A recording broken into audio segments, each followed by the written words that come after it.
All right, this tutorial is going to be about a split squat movement, and the whole purpose of this is to condition your knees. So this is rehabbing your knees, or maybe just building further range if your knees just happen to be tight and you don't feel like you have a lot of strength, or like the knees aren't all that stable. So this is a slow movement. It's not about burning calories. It's not really about burning muscle. Those obviously will affect your muscles, but this is supported. So what you need is basically a wall, and I'm using the wall here so I don't have to worry about my balance, because I'm going to be sliding one foot back and loading one leg. You don't want to have to fight for your position. And then I'm going to have one foot sliding. So you need something that slides on your floor. I got a hard floor here, so this is just a furniture slider with felt underneath. If you're on carpet, you can use a plastic plate or something smooth, but be creative. I'm sure you got something that'll work. Now, from here, the left leg, that's going to be my base leg. So this is what's going to take all the load, and this is the knee that's going to work. My right foot's going to slide, and I'm just going to take this slow. So I've got my heel lifted. There's no weight on this foot, really. And I'm just going to keep my other hand on my hip and keep my hip squared forward. Now, as I slide my right foot back, I'm bending my left knee right away and just sinking straight down. So I'm keeping the weight on this front leg and just taking down low. Now, if I felt some sort of sharp pain right here, this is where I'd stop. And then press into that foot, pull back in, and bring the other foot forward. And I'd work the repetitions from there. Just sinking down, stop here, pull back in, keep the weight on this leg, and just take this back and forth. Now, what you may find is you'll start out in some position, and this is where the pain starts. After a couple of repetitions, you may be able to come down deeper before you feel it. But just go slow.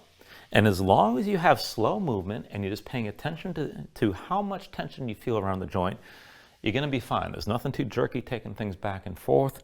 You don't have to force anything into sharp pain. Just feel out where this takes you, because some of the perception of pain is basically a little bit of guarding, and you can allow yourself into further movement, and you don't want to force yourself into anything mechanical. Let your knee adapt over time. Now, if you can take this to depth, all right, so once your knees are healthy and you can take more tension and take this through a more extreme position of the joint, you may be able to get to the point where you start to sink down. And keep in mind, I've got my heel flat, I've got one leg going back, I'm bringing my hips down low, my knees carrying forward over my toes, and I've still got my hips squared. Now, maybe you work it to this position, maybe not, but this is the direction you're headed toward, keep in mind. And I'm still loading this leg to pull the other leg back in. Now, if your ankles are tight, this is going to be a little bit of a limitation. If your hip flexors are tight on the back leg, that's going to limit you as well. And a good way to modify that is to elevate your front foot. So I'm going to use this box. And this takes some stress out of there, but will still work your knee joint. So I'm going to have my left foot on this box. And then when I step this up, I've got my right foot on the slider. So I have to bend the knee to start, just to touch the slider and be able to move it back and forth. Now, you're already going to feel this around the knee joint here. Just hold that tension. And if this is a position that causes pain, go ahead and bring yourself up, and maybe just going up and down from here is enough, and you don't even have to slide this back. But if you're able to bring the toe down, start from this position, take it slow. And you're definitely going to load the leg that you're standing on. So you start to bring this back, take it slowly, just sink your hips straight down. Now, if this is the point that causes you pain, you pull right back in. And you're definitely going to feel this all the way through, just taking it back and forth. If you can take it down further, you just keep sliding this back, keep your heel down.